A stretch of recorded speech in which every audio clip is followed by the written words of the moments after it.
सफा आयुर्वेदिक चूरन, पेट सफा तो हर रोग दफा। स्वर्ण पदक विजेता कबड्डी खिलाड़ियों को सीएम सैनी ने किया सम्मानित। बहरीन में आयोजित एशियन यूथ गेम्स 2025 में लहराया परचम, कहा पूरे देश के लिए गर्व का विषय।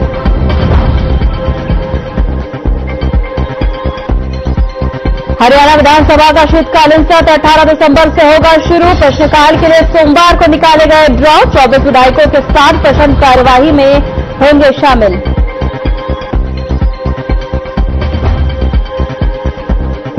हरियाणा में हुआ बड़ा प्रशासनिक फेरबदल। 6 आईएएस और 21 एचसीएस अधिकारियों के हुए तबादले। 8 जिलों के अतिरिक्त उपायुक्त भी सूची में शामिल।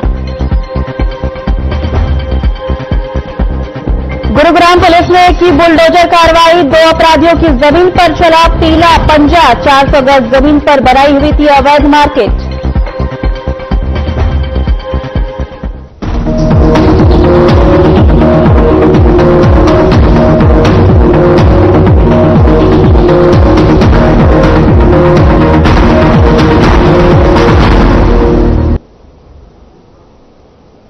नमस्कार, मैं हूं आपके साथ सोनम बुलेटिन की शुरुआत करते हैं। मुख्यमंत्री नायब सिंह सैनी ने अपने सरकारी आवास संत कबीर कुटीर में किसान मोर्चा पदाधिकारियों को संबोधित करते हुए कहा कि सरकार ने भावांतर भरपाई योजना के तहत 380 करोड़ रुपए बाजरा उत्पादक किसानों के लिए जारी किए हैं। किसानों की समृद्धि के बिना प्रदेश में खुशहाली नहीं आ सकती है, इसीलिए किसान हित सरकार के लिए सर्वोपरि है। इस मौके पर मुख्यमंत्री ने किसान मोर्चा के पदाधिकारियों से आह्वान किया कि वे प्रदेश के किसानों को सूक्ष्म सिंचाई के प्रति प्रेरित करें। इससे जहां पानी की बचत होगी तो वहीं फसल पर किसान की लागत में भी कमी आएगी। उन्होंने कहा कि किसान की सभी 24 फसलों की खरीद न्यूनतम समर्थन मूल्य पर की जा रही है। अब तक 12 लाख किसानों के खाता में फसल खरीद के 1,64,000 रुपए डाले जा चुके हैं।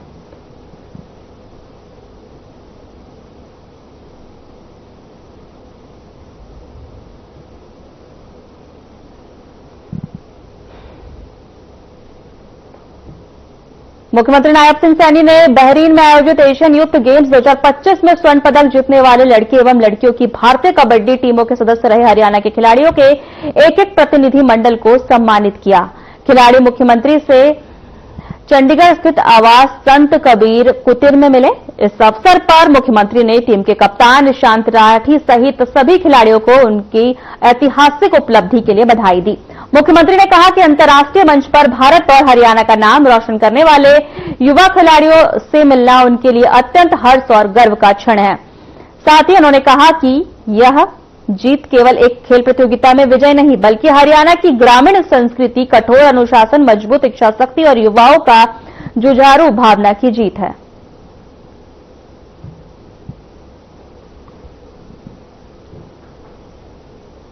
चंडीगढ़ स्थित सीएम आवास पर अहम बैठक हुई, जिसमें सीएम नायब सिंह सैनी, प्रदेश अध्यक्ष मोहन लाल बड़ौली समेत प्रदेश की सभी मार्केट कमेटियों के चेयरमैन, वाइस चेयरमैन और सीएम विंडो एमिनेंट पर्सन शामिल हुए। आपको बता दें कि प्रदेश अध्यक्ष मोहन लाल बड़ौली ने बैठक की जानकारी दी। दूसरा दिन है जो बहुत ही महत्वपूर्ण बैठक, जो हमारे अनेक कार्यकर्ता हैं उनके साथ विचार साझा किए हैं। और आज सीएम विंडो एमिनेट पर्सन जो पूरे हरियाणा प्रदेश में बने और मार्केट कमेटी के चेयरमैन और वाइस चेयरमैन, उन सबकी किसानों से संबंधित चर्चा करी है।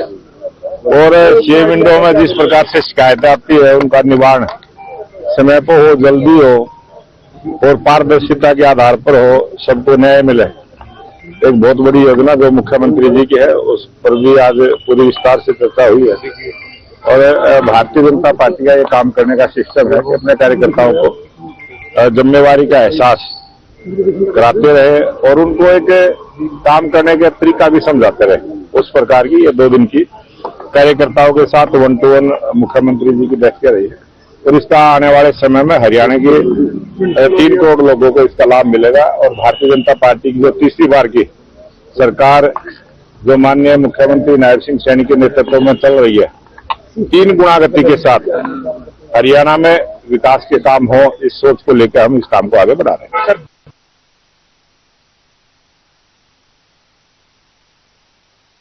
हरियाणा विधानसभा के 18 दिसंबर में शुरू होने वाले शीतकालीन सत्र के प्रश्नकाल के लिए सोमवार को ड्रॉ निकाले गए हैं। इस दौरान 3 बैठकों के लिए 24 विधायकों के नामों की पर्चियां निकाली गई। ड्रॉ के अनुसार इन विधायकों के 60 प्रश्न कार्यवाही शामिल होंगे। वहीं आपको बता दें कि विधानसभा अध्यक्ष हरविंद्र कल्याण की देखरेख में ड्रॉ की पर्चियां विधानसभा अध्यक्ष और सचिवालय के वरिष्ठ अधिकारियों में निकाली।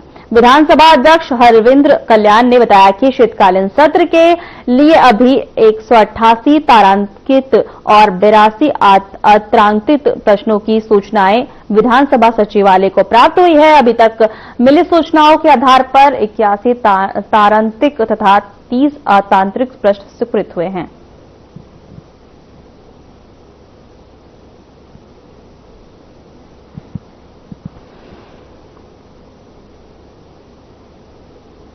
सरकार ने 27 प्रशासनिक अधिकारियों के तबादले के लिए इसमें से 6 आईएएस और 21 एचसीएस अधिकारी शामिल हैं। इन तबादलों में 8 जिलों के अतिरिक्त उपायुक्त भी शामिल है। पलवल की नई एडीसी सुभिता ढाका होंगी, जबकि गुरुग्राम के एडीसी सोनू भट्ट और कुरुक्षेत्र के एडीसी विवेक आर्य होंगे।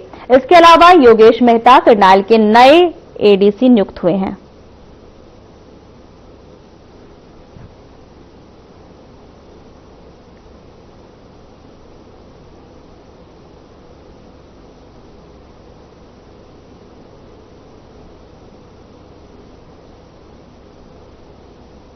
अपराध और अपराधियों पर शिकंजा कसते हुए गुरुग्राम पुलिस ने सख्त कार्रवाई की है। गुरुग्राम विधानसभा क्षेत्र के बादशाहपुर इलाके में पुलिस ने 2 कुख्यात अपराधियों की अवैध व्यावसायिक संपत्ति पर बुलडोजर चलाकर उससे जमींदोज कर दिया है। आरोपियों रवि और उसके भाई नरेंद्र पर हत्या का प्रयास, लूट, चोरी और आर्म्स एक्ट सहित दर्जनों मामले जो है संगीन है। वहीं आपको बता दें कि पुलिस के अनुसार दोनों ने नगर निगम गुरुग्राम की कीमती भूमि पर पिछले 5 वर्षों से अवैध कब्जा कर व्यावसायिक निर्माण किया था। नरेंद्र का संबंध टिल्लू गैंग से बताया गया है।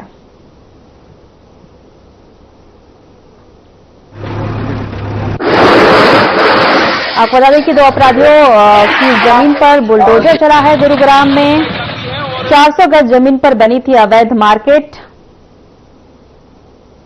2 अपराधियों की जमीन पर बुलडोजर चला है। दोनों आपराधिक जो है अपराधी बताए जा रहे हैं। 400 गज जमीन पर बनी थी अवैध मार्केट। पुलिस ने की है कार्रवाई। आपको एक बार फिर से बता दें, पुलिस ने कार्रवाई की है। गुरुग्राम में 2 अपराधियों की जमीन पर बुलडोजर चलाया है। अवैध रूप से उन्होंने कब्जा कर रखा था जमीन पर। 400 गज जमीन बनी थी अवैध मार्केट। 302, 307 आर्म्स एक्ट और हिनेस क्राइम के कई पर्चे दर्ज हैं। इनकी हैबिट में ही शुमार है ये चीजें भी। नगर निगम ये देखते हैं, जगह देखते हैं भी कोई खाली पड़ी जगह हो, उसको अवैध तरीके से कब्जा करते हैं और अवैध तरीके से कब्जा करके ने उसको छोड़ने के या तो पैसे हटते हैं या फिर उस पर दुकान वगैरह खुलवाते हैं और उनसे पैसे हटते हैं। इनकी ये कार्रवाई कंटिन्यू लगातार चली आ रही है। दोनों भाइयों पे कितने आपराधिक मामले? दोनों भाइयों पे कम से कम 12-13 मुकदमे दर्ज है। इन पे कितने पैसे वसूलते थे ये? हर दुकान से 100 रुपए पर डे लेते थे। क्या ऐसे अन्य आरोपियों पर भी कार्रवाई करेगी गुरुग्राम पुलिस? गुरुग्राम पुलिस अन्य आरोपियों पर भी कार्रवाई करेगी। अगर कोई ऐसी घटना दिखती है या सामने आती है तो आपराधिक किस्म के व्यक्ति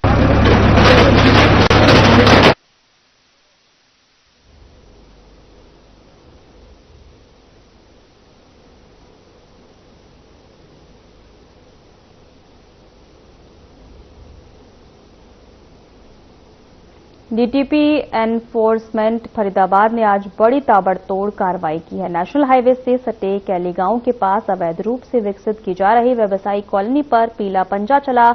ड्यूटी मजिस्ट्रेट डीटीपी यजन चौधरी मौके पर मौजूद रहे। उन्होंने बताया कि यहां पहले भी 4 बार कार्रवाई हो चुकी है। भारी पुलिस की मौजूदगी में यह कार्रवाई की गई है। डीटीपी ने भूमाफियाओं और अवैध निर्माण कार्यकर्ताओं को सख्त चेतावनी दी है। वहीं तस्वीरों में दिख रही है कार्रवाई में करीब 10 से 15 दुकानें, 4 से 5 फैक्ट्री शेड, एक बैंकेट हॉल को ध्वस्त किया गया है। अवैध निर्माण पर आगे भी कार्रवाई जारी रहेगी।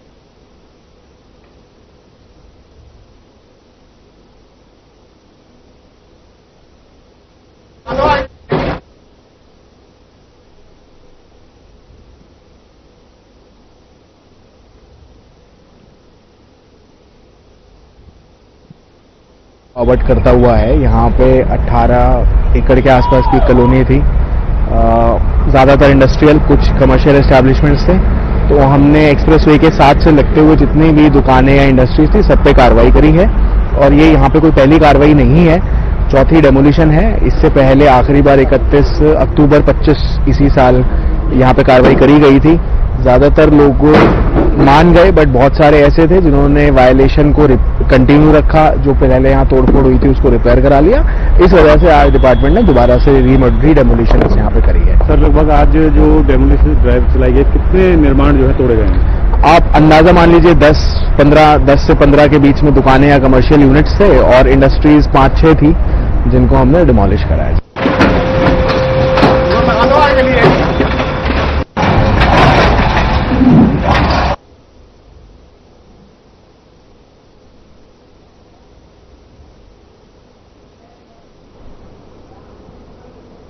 महेंद्रगढ़ एसडीएम कनिका गोयल की अतिक्रमण हटाओ अभियान की मुहिम रंग लाने लगी है। प्रशासन द्वारा 10 दिन की दिए गए समय अनुसार सोमवार को 95% दुकानदारों ने अतिक्रमण हटा भी लिया। वहीं दोपहर बाद नगर पालिका प्रशासन की टीम अतिक्रमण हटाने के लिए पहुंची तो कुछ जगहों पर कहासुनी जरूर हुई, लेकिन टीम ने उनका अतिक्रमण हटवा दिया। अगर प्रशासन की माने तो अभी इस अभियान को और तेज किया जाएगा। इसके लिए 4 टीमें बनाई गई है। यह टीम अलग अलग बाजार में जाकर अतिक्रमण हटवाएगी।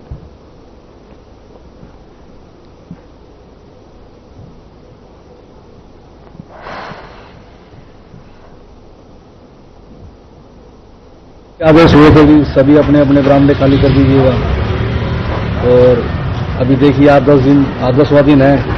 मैडम का पालन दुकानदारों ने अच्छा किया है, सभी अपने अपने बरामदे खाली कर चुके हैं। ये एक अच्छी बात है। तो सर व्यापारी खुश हैं इससे? व्यापारी खुश हैं, कोई ऐसी बात नहीं है। ये देखो, जो एसडीएम मैडम हैं जिन्होंने 10 दिन पहले कहा था कि सभी दुकानदार अपना अपना अतिक्रमण हटा ले, अपने अपने बरामदे खाली कर दे, सभी दुकानदारों ने इसकी पालना की है। और ये कार्रवाई लंबी चलनी चाहिए।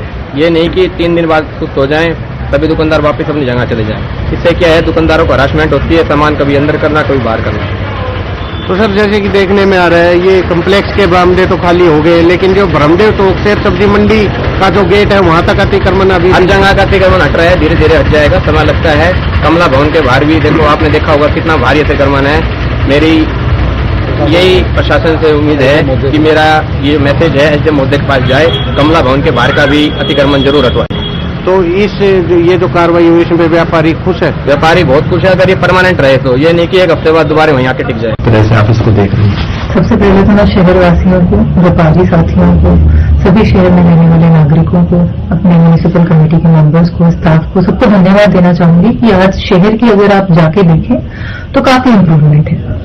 लेकिन अगर मैं फिर भी कहूं तो कुछ लोगों ने अभी भी अतिक्रमण किए हुए हैं, और अभी भी कुछ लोगों के पक्के चबूतरे बनाए गए हैं। और किसी अगर सब्जी मंडी एरिया में हम जाते हैं तो वहां भी टिन शेड के नीचे अभी भी अतिक्रमण है।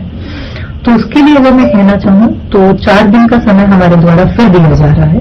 4 दिन का समय यानी 19 तारीख तक का समय। इस नोटिस सब जगह पेस्ट किए जा रहे हैं, जिसमें लिखा जा रहा है कि अगर आप 4 दिन के अंदर अंदर अपने चबूतरे जो आपने बनाए हैं, जो पक्का निर्माण किया है, यह 4 दिन का समय केवल पक्के निर्माण हेतु दिया जा रहा है। अगर आपने कोई भी पक्का निर्माण किया हुआ है और अतिक्रमण किया हुआ है तो आप 4 दिन के अंदर अंदर उसे स्वयं हटा लीजिए, क्योंकि स्वयं हटाएंगे तो हमें तोड़ने पर उसे मजबूर नहीं होना पड़ेगा।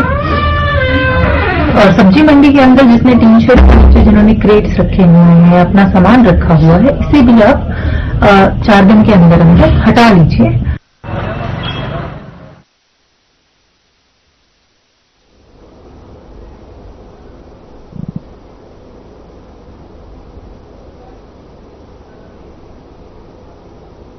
वक्त चला छोटे से ब्रेक का।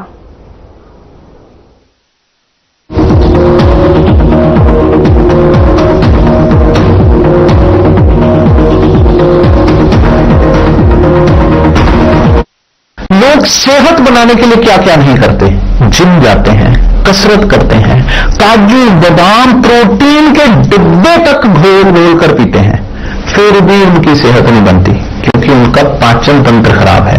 और जब तक के पाचन तंत्र दुरुस्त नहीं होगा, वो जितना मर्जी अच्छे से अच्छा खा ले, उनकी सेहत नहीं बन सकती।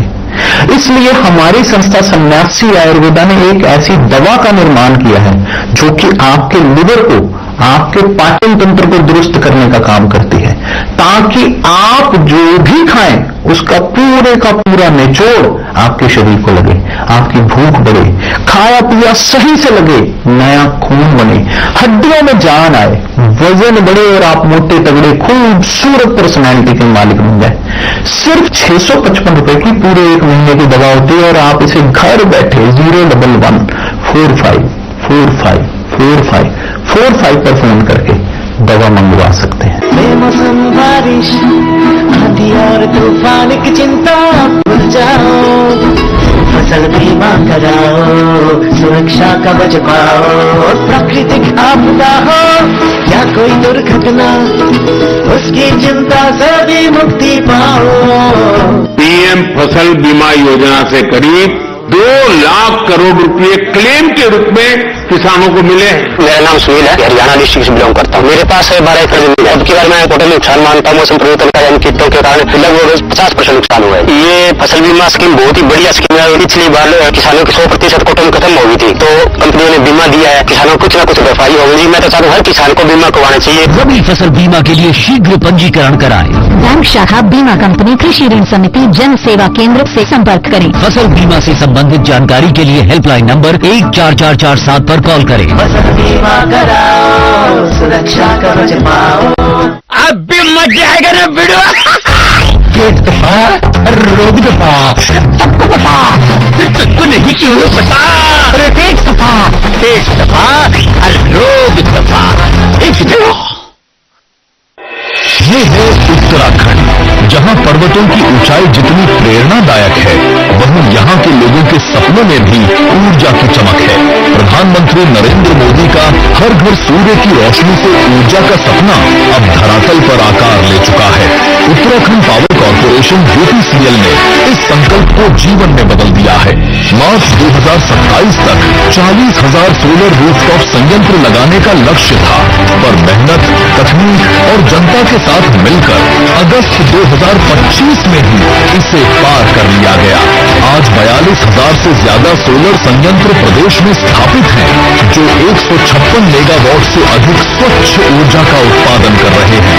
ये सिर्फ संख्या नहीं है, ये हर घर में उजाला लाने की कहानी है। ये पर्यावरण की रक्षा का संकल्प है। ये आत्मनिर्भर उत्तराखंड का नया अध्याय है। ऊर्जा मंत्रालय द्वारा दिया गया लक्ष्य यूपीसीएल ने अपनी प्रतिबद्धता और लोगों की सहभागिता से समय से पहले पूरा कर दिखाया। अब छतें सिर्फ आश्रय नहीं, ऊर्जा का स्रोत है। जब सरकार, समाज और तकनीक साथ आए तो असंभव भी संभव हो जाता है। छोटे उद्योग अब बिना बाधा चल रहे हैं। छात्रों की पढ़ाई में रोशनी आई है। महिलाएं आत्मनिर्भर बन रही हैं। उत्तराखंड के गांवों में ऊर्जा की ये किरण विकास का रास्ता दिखा रही है। हमारा लक्ष्य है उत्तराखंड को हरित ऊर्जा में देश का अग्रणी राज्य बनाना। आइए हम सब मिलकर इस ऊर्जा क्रांति का हिस्सा बने। सूरज की किरणों से अपने घर रोशन करें, हर छत को ऊर्जा का स्रोत बनाएं। ये यात्रा उजाले की है, ये यात्रा आत्मनिर्भरता की है, ये यात्रा उत्तराखंड की है। उत्तराखंड स्वच्छ ऊर्जा की राह पर आत्मनिर्भर भविष्य की ओर।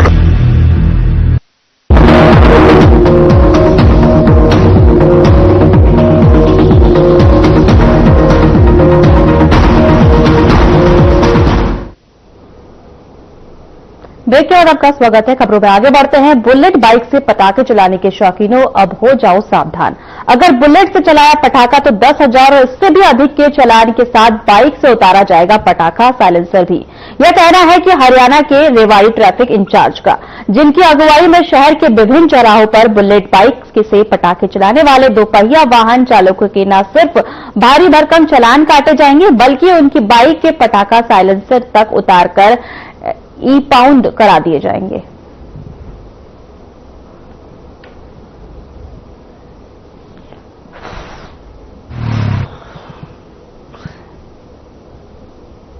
उल्टाती थी जो हमारे पुलिस अधीक्षक के दिशा निर्देश अनुसार हमने जितने भी बुलेट बाइक आती थी और ये जो ब्लैक फिल्म लगा के आते हैं, पहले हमने इनको समझाया। काफी लोगों ने तो अपना साइलेंसर उतरवा लिया था, और जो नहीं मान रहे उनके प्रति हमने अब एक अभियान चलाया हुआ है शहर में। नहीं मान रहे उनके ऊपर हमने कार्रवाई कर रहे हैं हर रोज, और हमारे ट्रैफिक जवान हर ट्रैफिक पॉइंट पर मुस्तैद हैं। ऐसे कोई भी व्हीकल आता है उस पर हम कार्रवाई करते हैं, और शहर में नो पार्किंग, ब्लैक फिल्म और बुलेट पटाखा, ये इसके ऊपर हम कार्रवाई जारी है।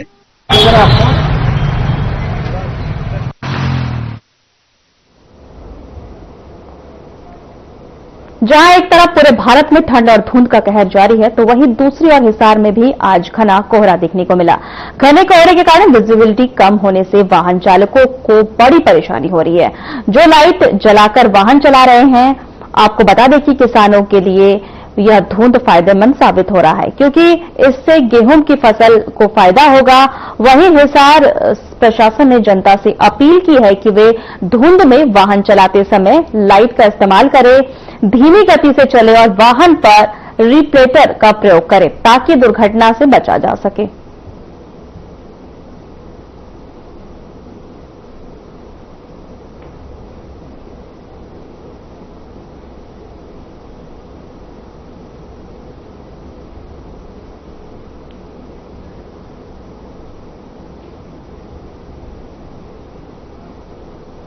पिहोवा के पशु मेले में नुकरा नस्ल का घोड़ा प्रताप रूप सबका ध्यान खींच रहा है। पंजाब के संगरूर से आया 28 महीने का यह प्योर सफेद घोड़ा, जो कि 67 इंच ऊंचा है, प्रताप रूप की कीमत 1 करोड़ रुपए तय है।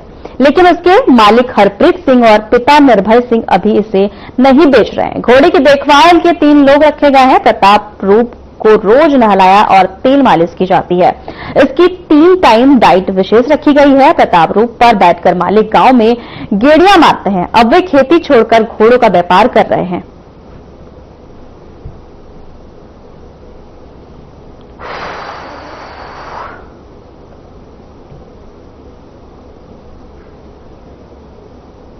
बंजारा पंजाब से जी। घोड़े लेकर आए हैं सर आप? क्या क्या नाम है घोड़ों का और क्या फीड देते हैं उनको? हाँ, मैं 2 बच्चे लेके आया हूँ। एक है नुकरा बछेरा प्रताप, एक है मारवाड़ी बछेरा प्रेम रतन। क्या उनको क्या मतलब फीड वगैरह क्या? सुबह जैसे और फिर दाना देते हैं, दूध देते हैं 3-4 लीटर एक टाइम में, 2 बार देते हैं दिन में। बाकी इनका जो जवी वगैरह है वो सही चलता है। कुछ बता रहे थे जो उनके मालिक है निर्भय सिंह जी की, एक बच्चे ने चुपचाप उनको रख लिया था घोड़ी को। मेरे छोटा भाई है, वो ऑस्ट्रेलिया में रहता है। उसने पहले हमें बिना बताए घोड़ी ले ली, फिर जब धीरे धीरे पता चला कि उसने घोड़ी लेके किसी के पास में रख रखी है, तो पहले हमारा शौक नहीं था इसमें, तो घोड़ी को घर लाया, उसने सारा घर हमारा भर दिया घोड़ी ने। तो अभी हमारे पूरी फैमिली को, होल फैमिली को पूरा शौक है। तो कोई इनके लिए कुछ फार्म वगैरह भी बनाया हुआ अलग से कैसे? हाँ, पहले घर पे स्टेबल बनाए हुए थे। अभी इनके लिए 1-1.5 एकड़ में फार्म बन रहा है। 7-8 महीने बनते को हो गए, 1 साल और लग जाना उसमें। बहुत अच्छा बढ़िया फार्म बना रहे हैं। ये घोड़ा है प्रताप रूप, ये कितने कॉम्पिटिशन जीत चुका है? ये अभी फर्स्ट टाइम आया है। जो प्रेम रत्न है, ये जहाँ पे 3rd आया था, पंजाब में 2nd आता है, आया है, 4th आया है, 1st आया है। पंजाब में ऐसे शो में रहता है।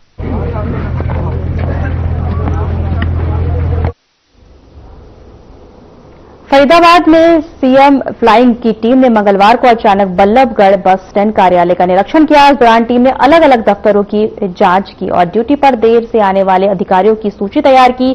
सीएम फ्लाइंग की टीम ने रोडवेज विभाग के खजाने, मासिक खर्च और अन्य वित्तीय रिकॉर्ड का भी जांच शुरू किया।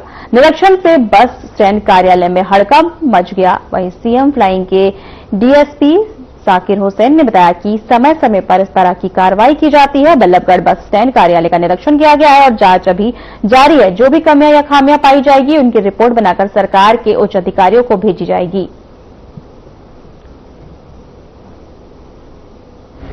बस स्टैंड पर अब सुबह अटेंडेंस वगैरह, कर्मचारियों की अटेंडेंस वगैरह चेक करें। बाकी और भी जो रिकॉर्ड से संबंधित है, अभी हमारी चेकिंग चल रही है और उसके बाद जो डिस्कस नहीं लगे। चेकिंग में कुछ सामने निकल करके आया है? अभी कंटिन्यू जारी है, क्योंकि इसमें डिपार्टमेंट काफी अलग अलग डिपार्टमेंट है, तो सबकी अलग अलग सर्दी का मौसम है और ऐसे में जो अधिकारी है वो थोड़े से लापरवाह होते हैं नौकरी पर आने के लिए, टाइमिंग उनकी जो है वो नहीं हो पाती है मैनेज। किस तरीके देखते हैं? न उसमें जो मुलाजिम जिस टाइम पर आ रहा है उस हिसाब से हम उसकी रिपोर्ट बनेगी और उस हिसाब से कार्रवाई होगी। कोई लेट लतीफ होता है तो क्या कुछ कार्रवाई उनके खिलाफ लिख के भेजेगा। प्राइवेट बसों की बात की जाए तो उसको लेकर भी जो है वो पहले भी सीएम फ्लाइंग की ओर से बड़े ठोस कदम उठाए गए थे, पर बाद में फिर वो ढुलमुल रवैया कर दिया, फिर से प्राइवेट बसें लगने लगी। प्राइवेट बसों के खिलाफ लगातार कार्रवाई करेंगे और अगर अब भी हमारे पास। फिलहाल हमारे खास बुलेटिन में इतना ही। नमस्कार।